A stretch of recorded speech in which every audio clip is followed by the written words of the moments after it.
All right, folks. So, yeah. Ha ha. Woo, man. Oh, man. What a game.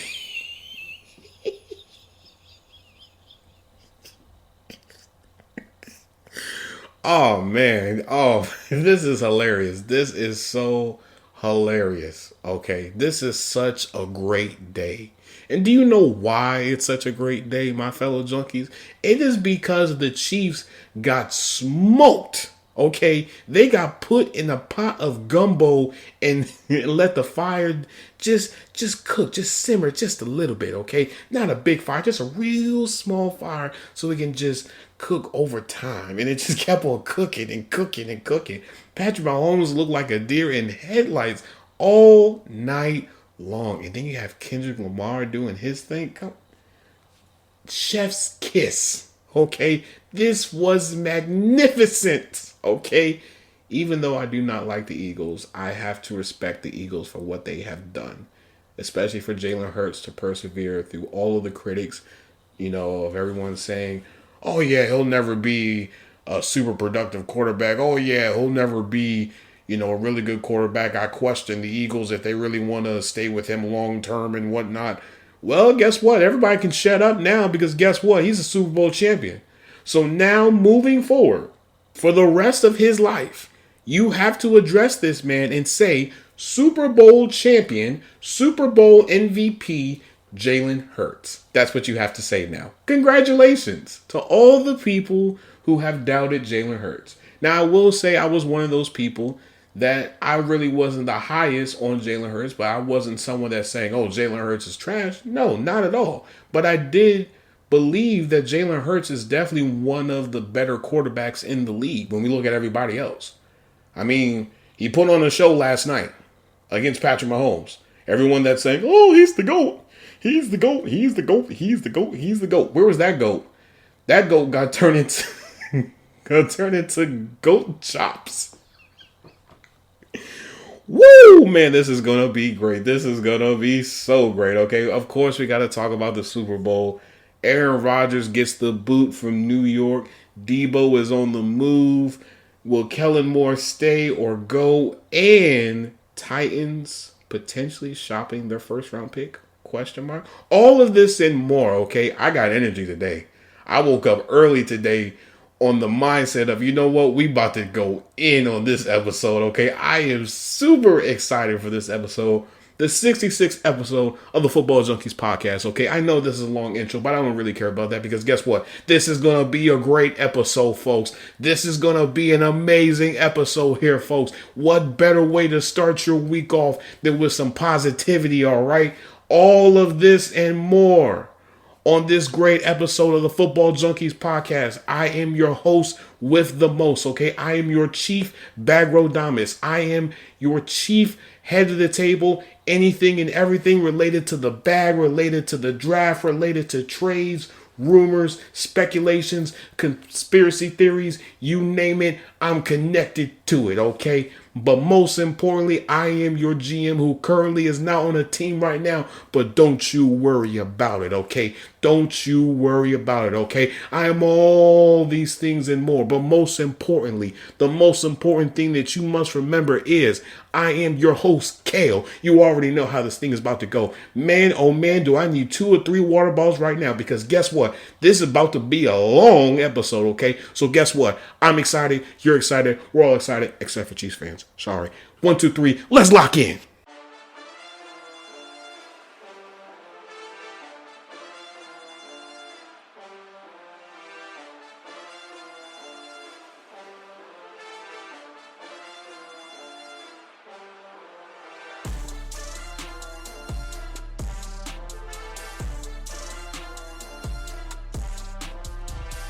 All right, folks, this is getting to the meat and potatoes of everything that is going on in the league right now. Man, oh man.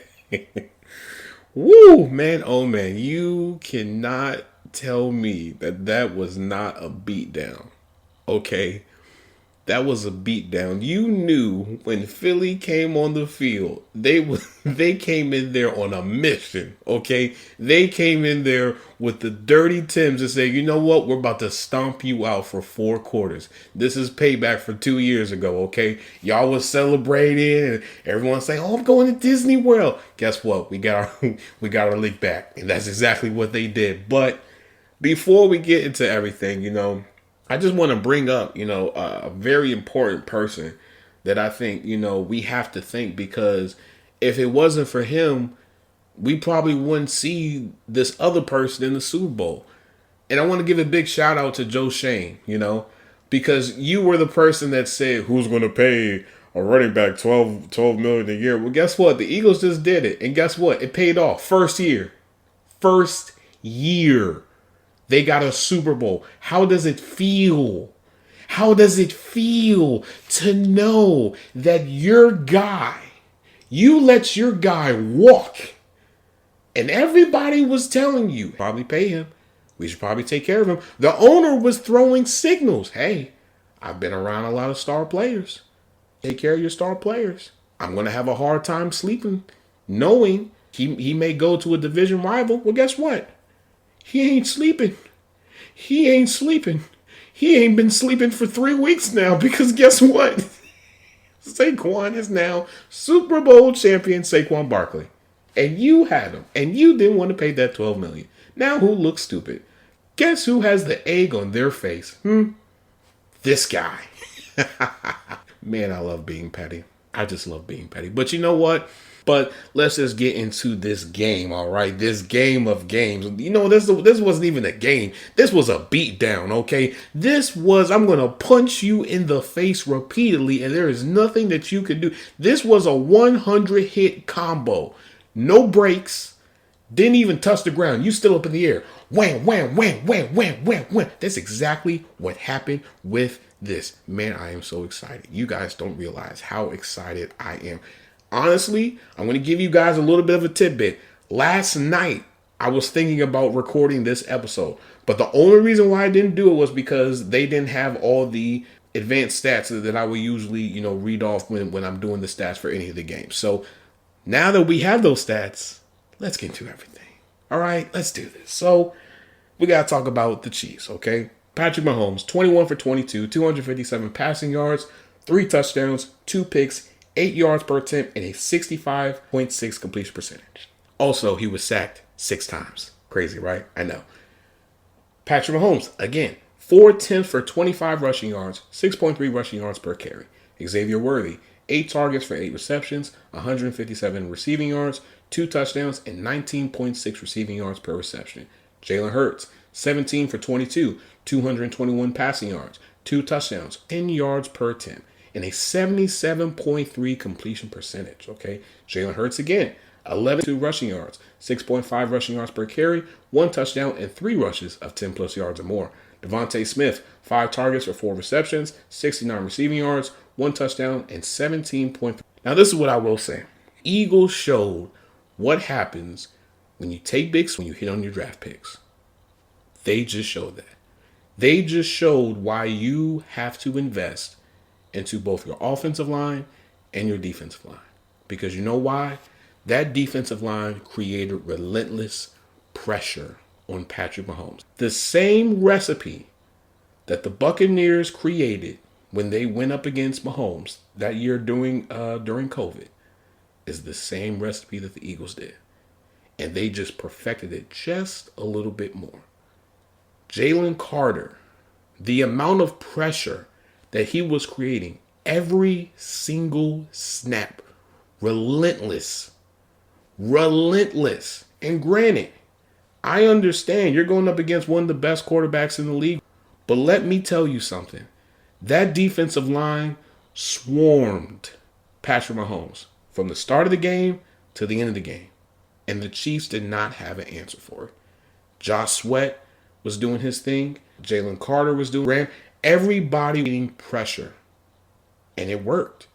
And mind you, leading up to, this season and whatnot, there was a lot of, Dolphins players that were, basically talking bad about Vic Fangio and, Some people alluded that, he coaches hard and whatnot. Well, guess what?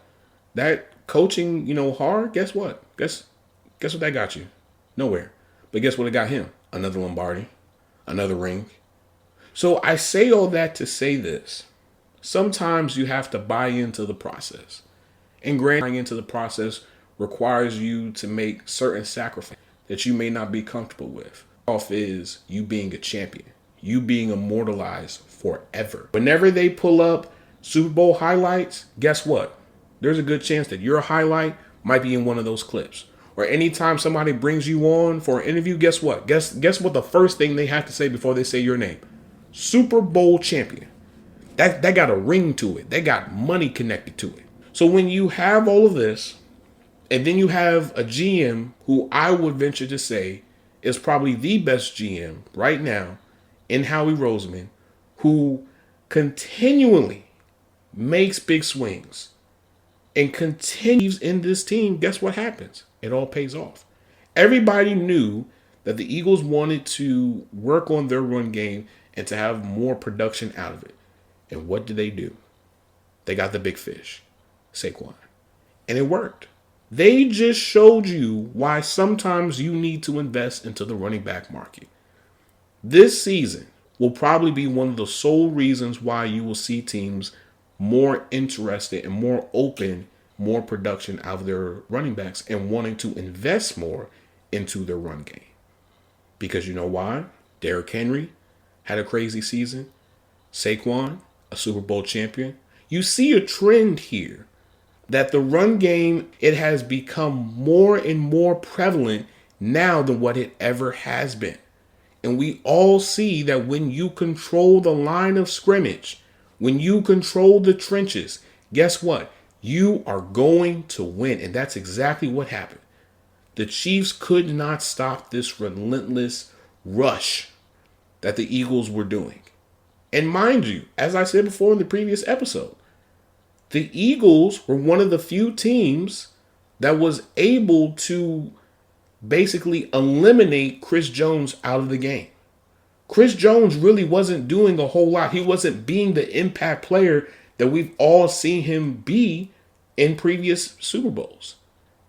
So I say all that to say this. When you continually make big swings, when you continually make great draft selections, when you are in love with a player and you really want that player, then you have to do what you have to do to get that player. They went 2 drafts back-to-back and invested high into a defensive lineman. Jordan Davis and then Jalen Carter. And then you go and then you draft Quinyon Mitchell. And then you get lucky and then you get Cooper DeJean.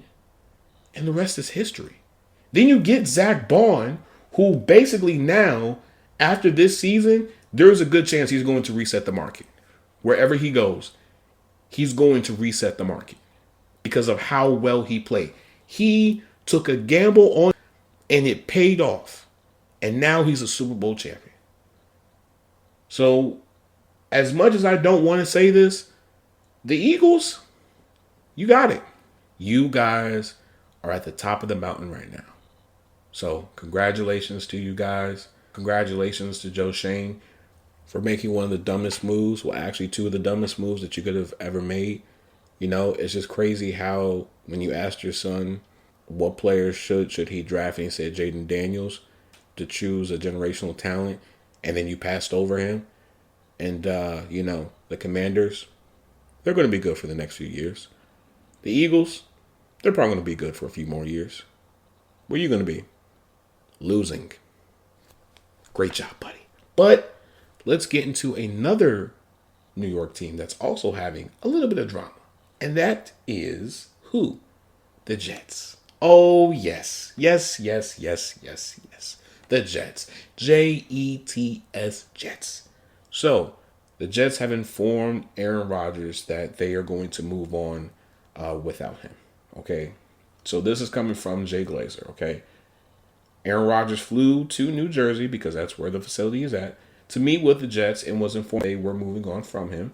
But according to Ian Rappaport and Over the Cap, okay, if traded or released per June 1st, the Jets would receive a $49 million dead cap hit, but would save 9.5 million in the cap if they designated this move as a post June 1st release. Okay. We also have to put in Devontae Adams as well, because there's a good chance that Devontae Adams may get released as well, because he has a large cap hit, which is at 38.3 million. So unless he agrees to a restructure, they're most likely going to kick rocks with him as well. And there's already been reports saying that he's intrigued with, going back to the West Coast with, any of those various teams. But according to StatMuse, under Aaron Rodgers, 6-12. That is horrible. And granted, I understand, that the first year he tore his Achilles and whatnot. But the fact of the matter is, as I said this before when the news broke, and I will continue to say this was a failed experiment from start to finish. And the reason why I say that is because here you have somebody who you had to question his commitment to the game of football. I remember when that report came out that, that he decided to opt from going to, I think, like training camp or like rookie mini camp or something that was, optional, and decided to go on this quote unquote planned vacation somewhere, I think to either Europe or Egypt or somewhere. And I know there were probably a lot of people that were like, oh, it's okay. It's not that big of a deal. But to me, it is, because you know why? When you look at the greats, when you look at people like Brady and Manning, guess what? They were fully committed to the process. Okay. They were people who loved to go through the process, because to them, they value the process so much because they see what happens when you are invested into the process. And what is that reward? You win championships. And here you have somebody who, a lot of people were looking up to as someone like, hey, you've been there before.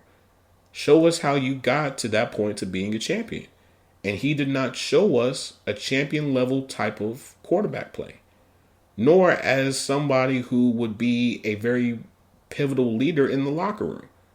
I couldn't tell you how many times I would turn on the TV, I would turn on ESPN or NFL Network, or listen to a podcast from any of these insiders, and they talk about how dysfunctional the locker room is, or, how, certain players who just feel some type of way about Aaron Rodgers and his comments when, he's on the Pat McAfee show or anywhere else and like that. I don't think that's something that you will want.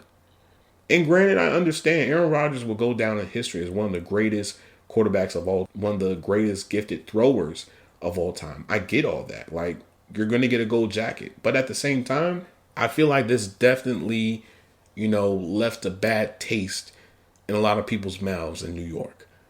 And the reason why I say that is because, I think they probably could have ran things back maybe one more time if there wasn't so much drama, surrounding the Jets. But I think the Jets realize, especially with this new regime, that they want to start things fresh. That they want somebody to come in that they can say, hey, this is going to be our guy. This is going to be somebody that we're going to, support, as well as somebody who we know and who we believe can be a leader in this locker room. Because again, this Jets team is not a bad team.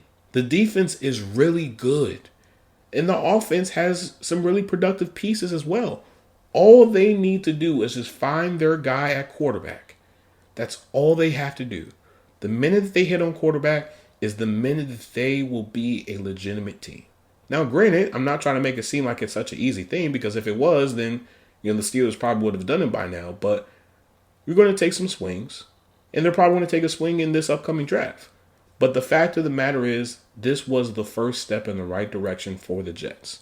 And that was getting rid of the snake in the closet, as I call it.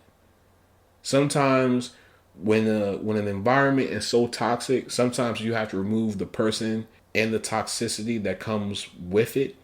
You just have to remove it, just so everybody can just exhale a little bit better and can able to think and function a little bit better.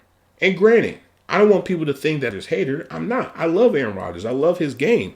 But the fact of the matter is, this dude is not a leader in the locker room. You literally recruited your man's, Devontae Adams, to come with you. And y'all were thinking, oh yeah, we get Devontae Adams, he's going to take us to the next level. What next level? Y'all are still on. Y'all have not gone anywhere Okay? Failure. From start to finish, it was a failure. The Jets literally brought every single person for you on this team, and you did not show anything for it. That's not good. So now they have to take 2 steps back to go 5 steps forward. So do I think will, make quarterback a high priority? No. Only because of how bad the quarterback draft class is. Now, do I think they will probably be in the sweepstakes for maybe someone like a Jalen Milroe or maybe a veteran quarterback? For sure. I wouldn't be surprised if they get someone like, I don't know, Kirk Cousins or Russell Wilson or, any of those different types of players. I would not be surprised.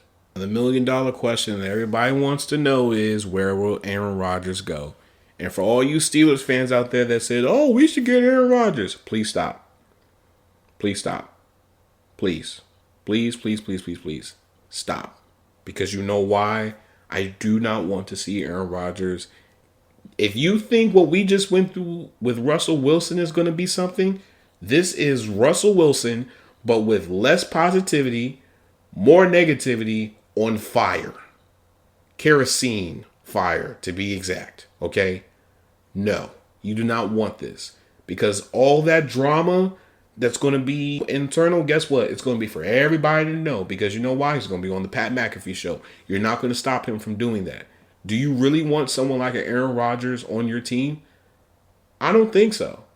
I wonder, would somebody be interested in giving Aaron Rodgers, and would Aaron Rodgers be open to being a backup quarterback at this point?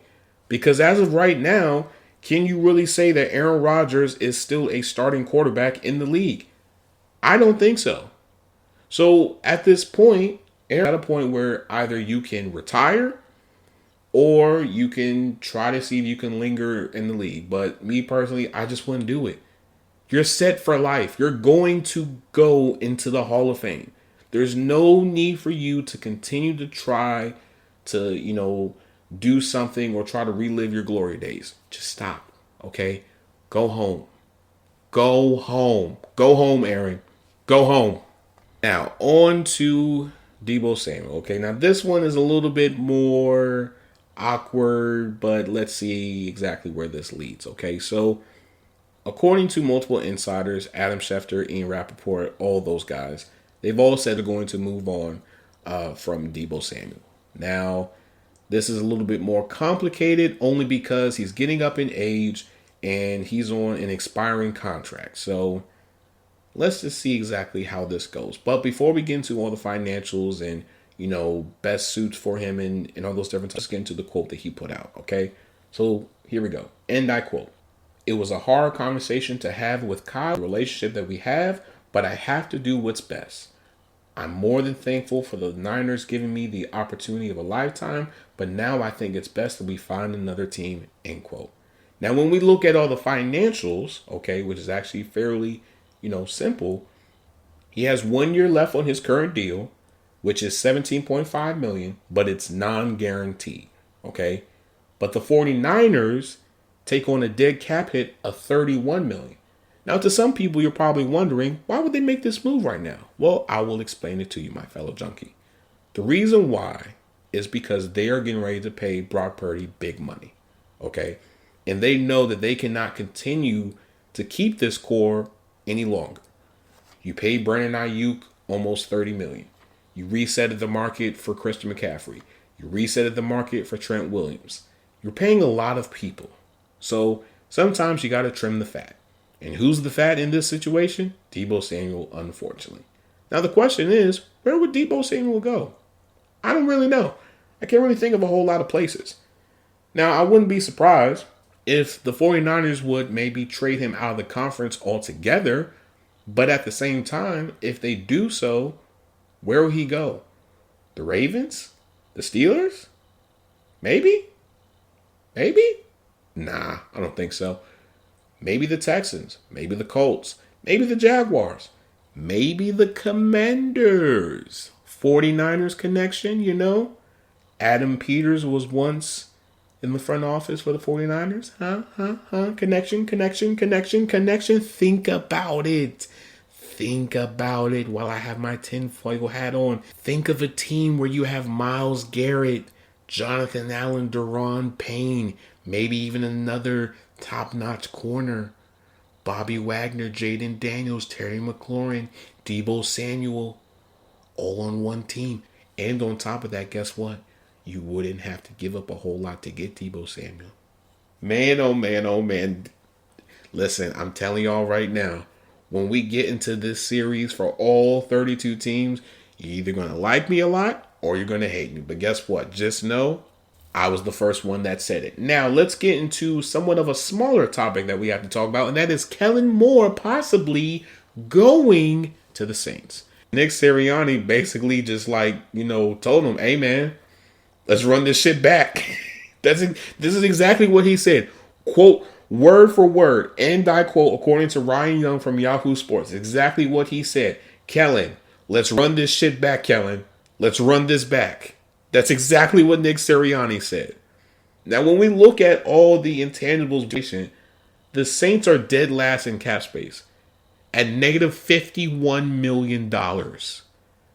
You can't do anything on a team that doesn't have any cap space. And granted, I understand there's people going saying, well, if you want to be Mr. Captain Obvious, they have structures and, they're going to lose a few people, then they'll be able to have some cap space. Well, guess what, Mr. Captain Obvious? Guess what? It still wouldn't be enough.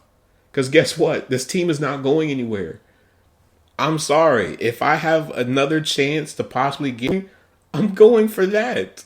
And then I'll be a head coach. But I'm not going to be a head coach for a team that doesn't have any base and don't even know who their quarterback is going to be next year. I'm not going to do that. What? Just for me to just get booted out of there? And then everyone says, well, I heard, from different sources that nobody really liked Kellen Moore and Kellen Moore really wasn't accepted by the players. Man, don't nobody want to hear that. Guess what? I'm about to stay here in Philly and about to see if I can run this thing back and get another of these things, man. Just saying. Kellen, if I could just speak to you, because I know you listen to this podcast. Kellen, I know you over there. I know you. Hey, listen, put the bottle down. Listen to me, okay? Listen to your fellow GM who currently is not on a team right now, but don't you worry about it, okay? Do not go to the Saints, okay? Granted, I heard they got some amazing food, but guess what? This team is not going anywhere, okay? This team is at the bottom of the bayou, all right? Because I'm telling you right now, the time that you are with the Saints, you're going to be on Bourbon Street, okay? You're going to be on Bourbon Street eating a lot of good food, eating your feelings away because of how bad this team is. Don't do it. Please don't do it. Just saying. But on to the final topic, and that is the Titans might be shopping their first round pick. Dun, dun, dun. Now listen, for all the people out there that think this is a bad idea, it's not. It's actually a really smart idea, honestly. And the reason why I say that is because a lot of the lower teams need a quarterback or a player I value. So why wouldn't you want to maybe, be a little bit interested in maybe making a big swing, right? I mean, look at the Bears. No, was it the Bears? No, it was the Panthers. The Panthers made the move, traded all the way up to number 1, and they got Bryce Young. Okay, and remember, when they made that move, they gave up 2 first-round picks, 2 second-round picks, and DJ Moore to get the first pick of that draft. Remember that.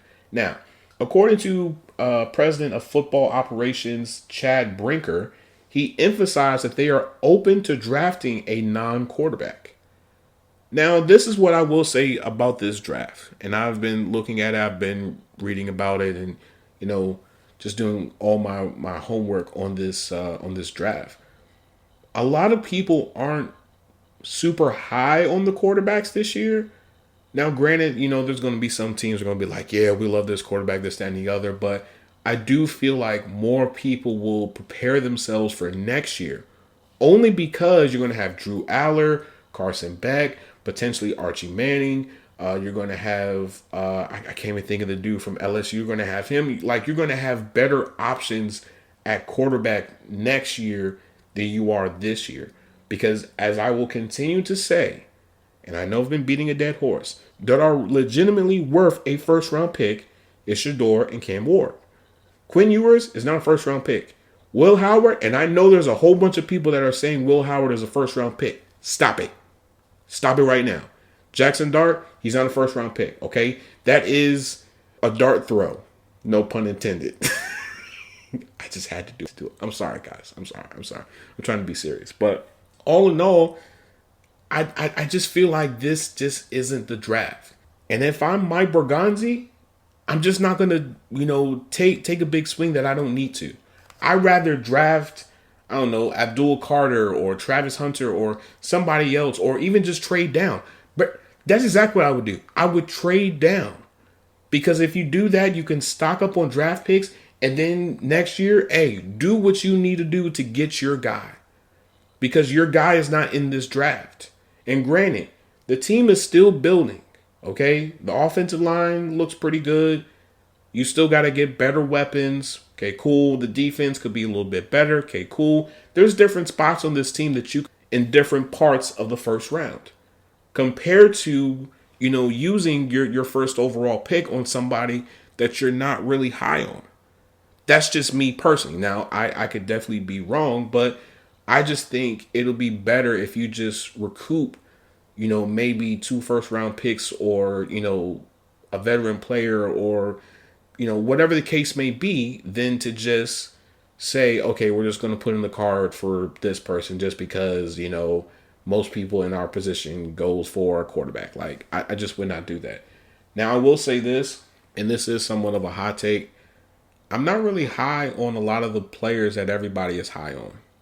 I just feel like a lot of times these players are just overhyped by the media. We've seen that multiple times, and I feel like that is, going to hurt the players more than help them, because here you have, personnel that watch these, various media personalities, and they, stick to their word, and they believe that their words are liquid gold, when in actuality, they're actually just mud. I feel like Will Campbell will probably be really good if maybe he was moved into guard. But I'm going to save all of that when we get into the draft, into the combine, because I know the combine is coming up fairly soon. And when the combine comes up, that's when all the speculations and the rumors and the breaking news and all those crazy things happen around the combine. But guess what? They all start here during radio week for the Super Bowl. Remember all that. Remember all this. Listen, folks, I got my tinfoil hat on. Listen, conspiracies. But I'm going to end this episode here. If you guys like what you're listening, please like, share, subscribe, download the episodes, leave a 5-star review, do anything and everything with these episodes, okay? As always, we are available on every streaming platform you could possibly think of, okay? We are available on Spotify, Apple Podcasts, RSS feed, on anywhere that you listen to podcasts, okay? We are available on YouTube, okay? Football Junkies Pod, okay? Football Junkies Pod. When you go on YouTube, there is a link tree. You click on that link tree, and guess what? It will take you anywhere and everywhere that we have Football Junkies content, whether that be on the Twitter, whether that be on Blue Sky, or TikTok, or Instagram. You name it, it's on there, okay? For my Instagram people, football_junkies pod, okay? Football_junkies pod. Junkies pod is not what? Okay, it is together, not space. For my TikTok people, Football Junkies Pod, okay? Football Junkies Pod. Clips. We're going to start rolling out some more clips. I think I have enough episodes recently where we could probably put out some clips of some hot fire, okay? What else am I forgetting? Blue Sky, GM Kale, all right? GM Kale, Kaile. Twitter, same thing, GM Kale. GM, and in space, Kaile. Is there anything else that I'm forgetting? Oh, make sure that you guys leave a 5-star review, please. Please share the episodes, download the episodes, because that allows me to know what you like to hear, and so I can give that to you in a better format and in a better way, okay? As always, I hope I gave you guys the fix that you guys need. This is the best way to start your week, by getting your Football Junkies fix, okay? As always, I love you guys. I appreciate you guys so much. Man, oh man, this thing is going to be great. I would not be surprised if we get an interview with Jaden Daniels and Christian McCaffrey and Javon Hargrave. Definitely got to get him. TJ Watt and Jalen Hurts and all these different people. We're going to get some interviews soon, okay? Best believe. You just got to believe in the process, all right? I know I'm rambling, but I'm going to end this episode here. This is your GM, Kale, signing out. Peace and love. I'm out of here. And another thing I forgot to mention. I knew I was forgetting something. Kenny Pickett. Talk about Kenny Pickett. Yep. Because you know why? I'm seeing a narrative right now that's on Twitter right now, and I'm not liking it. Okay, a whole bunch of people saying, "Well, Kenny Pickett won the Super Bowl before T.J. Watt and Cam Hayward and Minka Fitzpatrick did." Whoa. Let me tell you something. Okay, he quit it on his team. You're talking about somebody who, if we're being real here, on his side, he avoided competition. Okay, the team told him, guess what? We're bringing in competition. And guess what he said? You know what? I'm out. Take me to the Eagles. I'm out of here. Don't want to be a part of this team no more. Don't even like this team. I don't even like Pittsburgh no more. That's exactly what he did. Okay, and you're celebrating that? You're celebrating a quitter? A quitter. You guys like to celebrate quitters. Wow, that says a lot about you guys. You know that? Celebrating a quitter. A quitter who, when they put him in the game to win the game and they had the lead of the game, guess what he did? He choked on a Popeye's biscuit. That's exactly what he did. And then the one time that you put him into the game to make one throw, guess what he does? Miss. Now, granted, I understand.